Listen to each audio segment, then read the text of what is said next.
BBC Radio London. Lovely to have you joining us here on The Late Show. We're about to talk to my second guest, and the person joining me in this midnight hour is a woman with the most soothing and calming voice you've ever heard.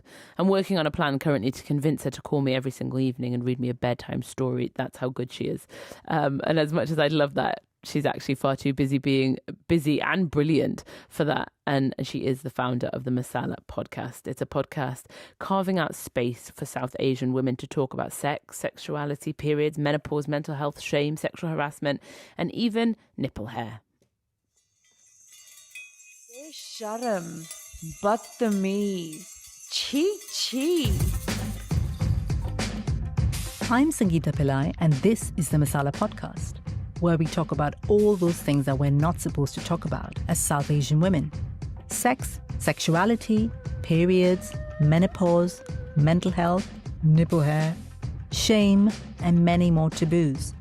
If you want to humiliate, control, dishonor, shame, and rule over a race, a nation, a community, a home, you go after their daughters. It's time we heard the voices of real South Asian women, not just those we see in Bollywood or in mainstream Western media. It's time we had a real voice, a loud and proud and strong voice.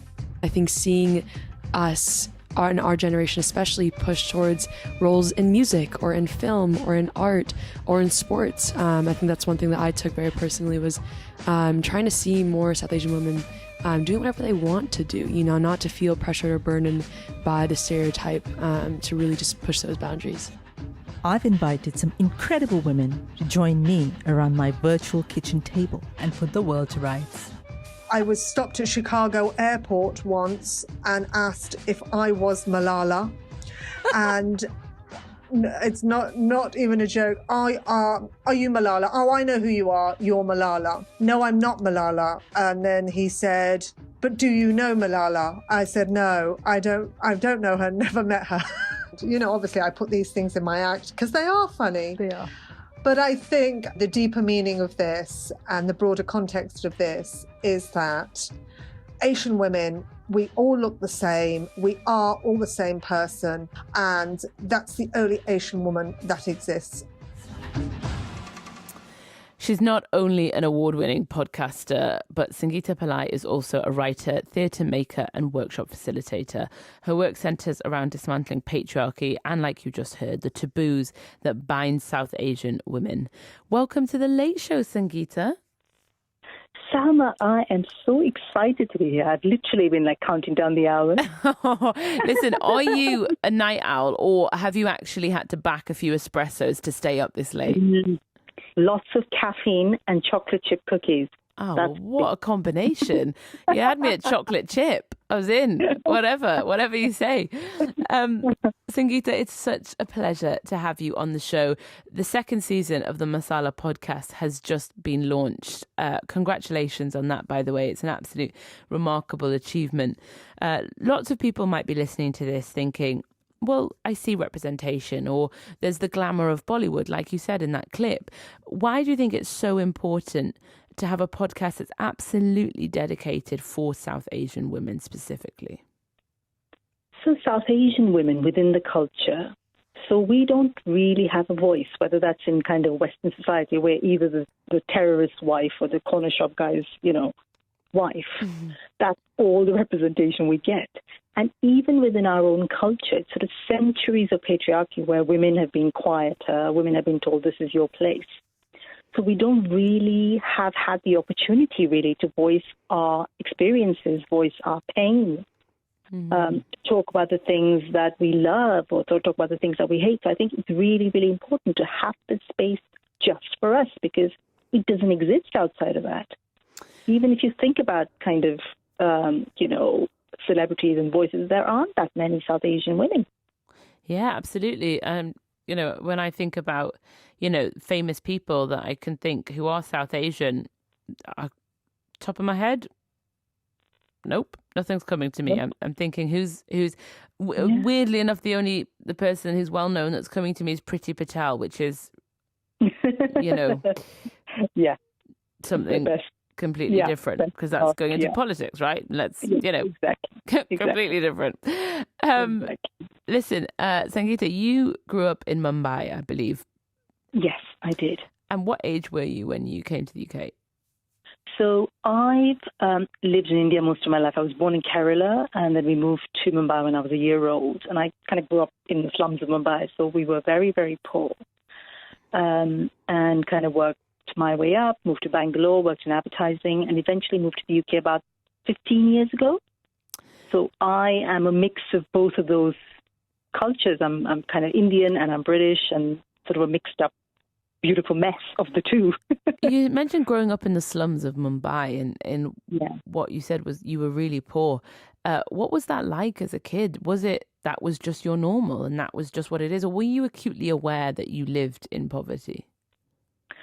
So in India particularly, there are extremes. So we didn't know any different. I mean, we just thought this is how you live. The toilets were outside, and there was just rubbish everywhere, and you had to queue up to get water twice a day and all of that. But that was our normal. We didn't really think. But we did know that there were rich people who didn't have to do all of those things. But, we just accepted that that's our lot. And then there are people who are fortunate. There was a huge divide, but I think we just carried on because what do you do as a child? You don't really have any other means, really.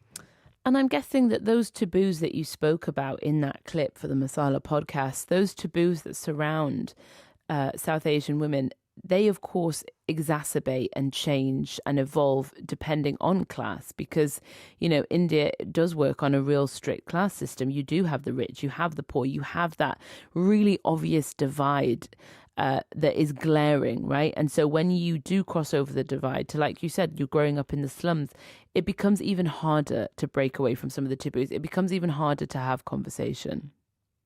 Oh, yes, absolutely. Because if you don't have money, which is the basic kind of, I think, tools for freedom, like for me, it was like, I've got to grow up, get a job that I make good money, so I'm not stuck in this. But a lot of women who grew up poor haven't got that.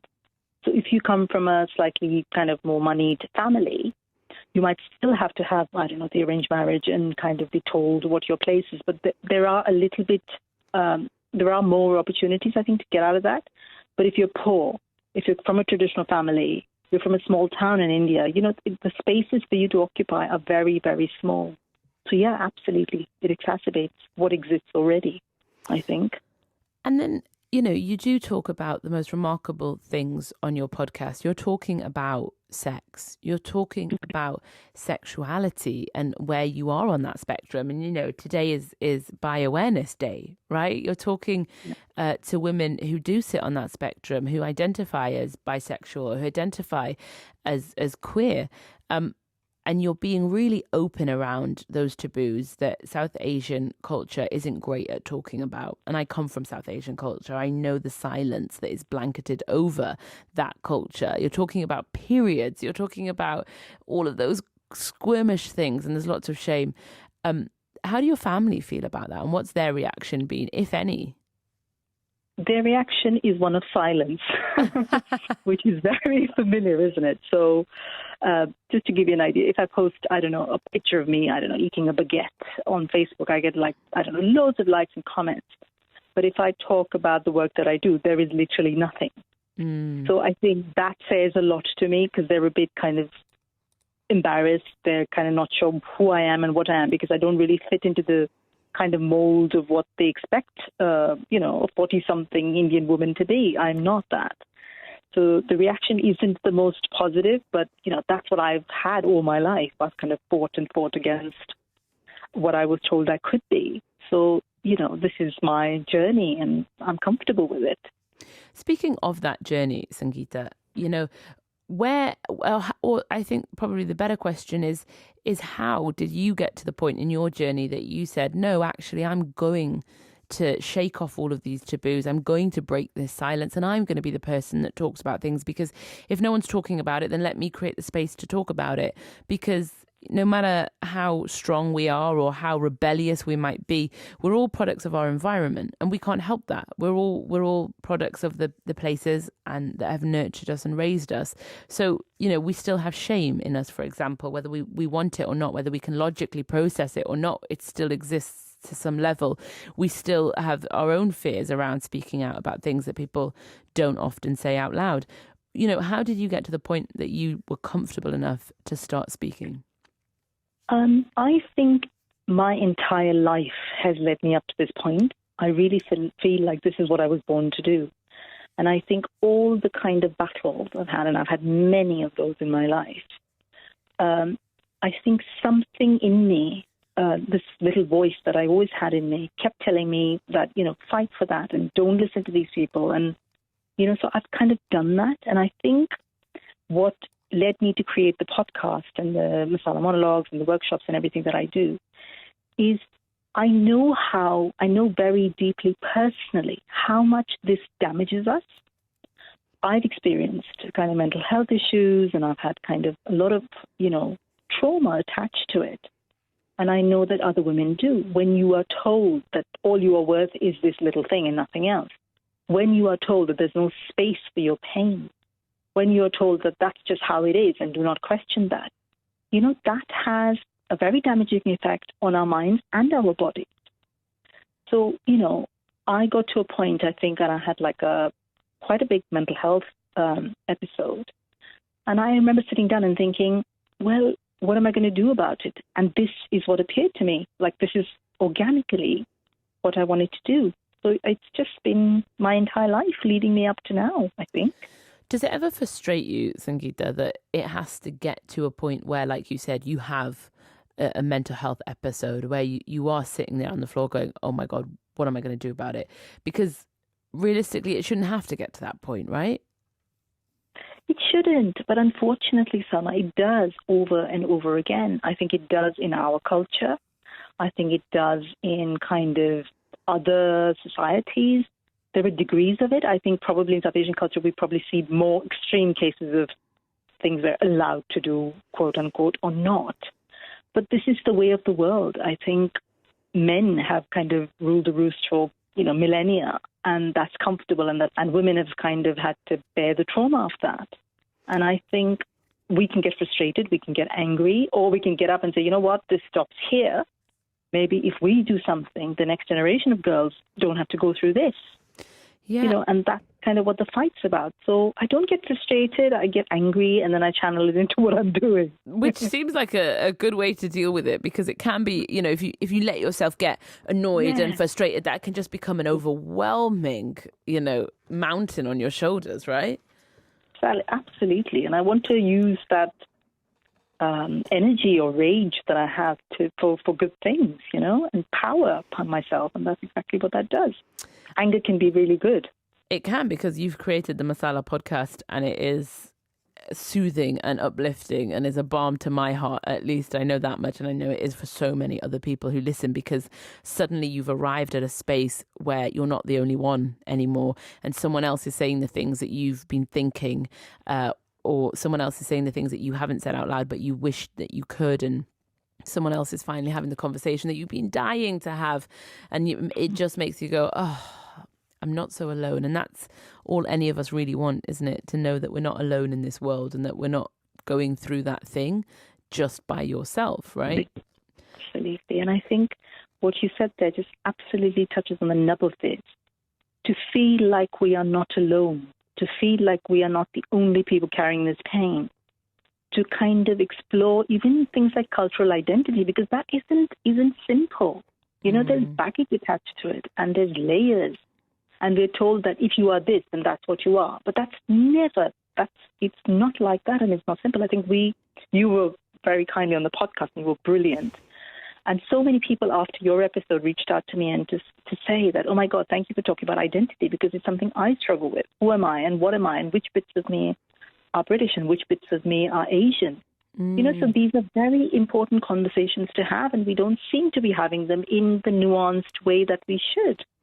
Right, because when you belong to different cultures, you can become really compartmentalized. You can become broken down to like, that part belongs here and it can't ever stray into the other part of my culture. And then I think we become quite fragmented beings. Absolutely. Or we get told that, I don't know, if you're Indian, you do this, and then you don't do that. Right. If you're British. There are these kind of strict boxes, and that should never be. I mean, we lose the kind of beauty of I think you said that this kind of beautiful multicultural identity that we've all got, we lose the beauty of it if we get so stuck in the boxes. Absolutely. If you're joining us, welcome to The Late Show. It's lovely to have you here. We're talking to Sangeeta Pillai, who is the founder of the Masala Podcast, an award-winning podcast creating space for South Asian women. Please do get involved in the conversation. If you are part of the South Asian community and you've experienced, the silence that Sangeeta and I were just talking about, or maybe you haven't and you think actually South Asian community is a really open place for you as an individual, I'd love to hear your story. The number to call is 0800 731 2000. There is always a spot around the kitchen table for you. Sangeeta, I know you talk about a virtual kitchen table in your podcast, which really makes me laugh because we do exactly the same here. And I don't know if it's because we both maybe belong to South Asian culture where food is so important. And so automatically we think, well, if we're going to talk, we'll do it over food, right? Where's the chai? Where are the samosas? Absolutely. And I actually did just have a samosa before the start of the show, actually. It's just so funny that you mentioned that. But you speak about food a lot, actually, and food being something that can connect us to our identity. And that's across cultures, isn't it? It's not just South Asian culture. Of course, it's super important. But food connects us to our idea of who we are and where we belong. Absolutely. And food is the emotional language for a lot of us, I think. We remember for me, it was like this rasam rice that my mother used to make, or the idlis. You mentioned the salan your grandmother used to make. We've all got these cultural stories that go back a very long way. It's how we show love as well. You've got a friend coming over who's, had a heart broken. What do? You make something for her or him. And it's also what binds us. Like, it's almost like a shortcut. And I love this for podcasting and any kind of audio medium. It's like this very intimate shortcut language. So if I say saris or samosas, you get exactly what I mean. Yeah. And you connect with me as an audience member. So I think food, absolutely. And all over the world, I know kind of Italians have a very strong kind of attachment to their food. So do the British, and so do the Indians, and Pakistanis and Bangladeshis. I think it's a deep kind of emotional connect. Food isn't just food. It's something that binds us. It's breaking bread over the kitchen table. It's drinking chai. It's swapping stories. It's listening to people's pain. So there is a lot there, I think. Yeah, and you made such a good point about it being in an emotional language. My grandma, my Pakistani grandma, she never told me that she loved me, but every single time I walked into my grandma's house every week, multiple times a week, the first thing she would say, "Do you want to eat? Have you ate?" Exactly. And then tell me to eat and put some food in front of me. She didn't say I love you, but she said it with food. She always fed me. She cooked me my favorite meals, like you said, the salan and the java. She cooked me the things that I loved the most, and that told me, here, I love you and you're cared for. And I think we do that across cultures. I think we do it across British culture a lot. The Brits are not famously known for being forthcoming about their emotions, it's really easy to talk about this and go, oh my God, there's a real problem in South Asian culture with silence and people not communicating and, taboos around sex and sexuality. That exists across every single culture. I know so many British women who can't talk about periods. Most of my friends who are white, British, they are more squeamish about things than I am. This exists across cultures. This isn't a South Asian problem specifically, right? No, it isn't. It's just that, so say within British culture, if you talk about sex, it might be this whole nudge, wink, wink, joke kind of shorthand that people use instead of actually talking about intimacy, or which might be difficult for some people. But within South Asian culture, because, say our parents or their parents were told that things like sex isn't for women, or periods are dirty, or things like that. And that kind of conditioning carries on across generations. So, yes, it exists in many cultures, but I feel like within South Asian culture, what I've seen, and that includes people like me who come from India, or second, third generation people who've grown up here, who I speak to a lot. So while it might not exist in their day-to-day, there's the kind of conditioning that is carried on. And as particularly the women that I speak to, they'll be like, oh yeah, I'm kind of this accomplished lawyer or whatever, but I still need to get married. I still need to have babies. It is all of this. So I feel like, yes, it exists, but it's, I think, a little bit more exacerbated within South Asian culture. Yeah, and then that's exactly why we need spaces like this, so that there can be, carving out new areas. Do you have hope, Sangeeta, for the next generation, that it's going to be different?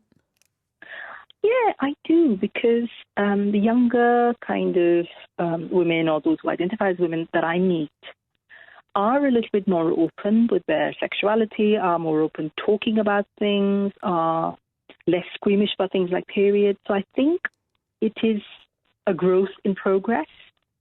But I think it's important to keep in mind that if these are things we've carried for generations, it's going to take a little bit of time to work through as well. So yes, I have hope. And I think a lot of women are also doing very interesting and incredible work, not only in the UK, but in India and in Pakistan. They're challenging things. So yes, absolutely. And I think if we lose hope, what else is there, right? Absolutely. Sangeeta, what how have you found the South Asian community here in London? There's such a rich tapestry of South Asian communities here in the city, from the east of London to out west in Acton, right? How have you found it? Quite mixed, actually. And I don't know if there's any way to categorize, like, this is what a South Asian British person is, because they're just so varied. Like, I've seen families where it feels like 1950s India. Like some of the kind of value systems are, no longer exist in India, but they exist here. So there's kind of hanging on to kind of cultures that they've maybe brought with them. But they're also kind of very open. I've been to kind of queer, social evenings where people are very open and discussing things. So that's really interesting for me to see. So I think there's a whole kind of universe of South Asian British experience, which is amazing. I love that. So there's not one, I don't think there's any one specific type of South Asian British experience. Right. Every time I dip into a different area of London that does have, South Asian communities there, it's always such a different experience. Yeah. And it's always, so rich and varied. And I think that's part of the beauty of it, right? Absolutely, absolutely. And even with the podcast, you hear so many different people and their experiences and the things that they kind of bring. And some of them might be serious and some of it might be, I don't know. The episode I just did on this week talks about South Asian kink. What are the fetishes that South Asian people have? So there's a whole load of things to explore. Sangeeta, don't tease us now. What are the fetishes that South Asian people have? What's top of the list here? I've got questions. Lots of interesting things. So if you listen to the episode which has Sahara Knight, who's a South Asian porn star, and also does kind of mistress work and things like that, talks about some of her clients. And there's an interesting episode involving a carrot and a certain body part. Well played, Sangeeta. Well played. I see what you did there. I really wanted to know, and you've teased the life out of us and then told us exactly what episode we need to get to. You are born for media. You are just born for it. Absolutely spot on. Listen, Sangeeta, it's been an absolute joy to talk to you. I could talk to you all evening, mainly just to hear your voice, because it is, in fact, the most soothing thing I've ever heard. And I do genuinely would love you to just read me bedtime stories every single day. So perhaps you could look into, I don't know, a story app, We should definitely set something up, Salma. I've absolutely enjoyed talking to you. Having you on the podcast was such a joy. Thank you. Sitting here chatting with you is incredible. Thank you so much for having me. Thank you for having me as well. And also congratulations on the second season of the Masala Podcast, which is out now on Spotify.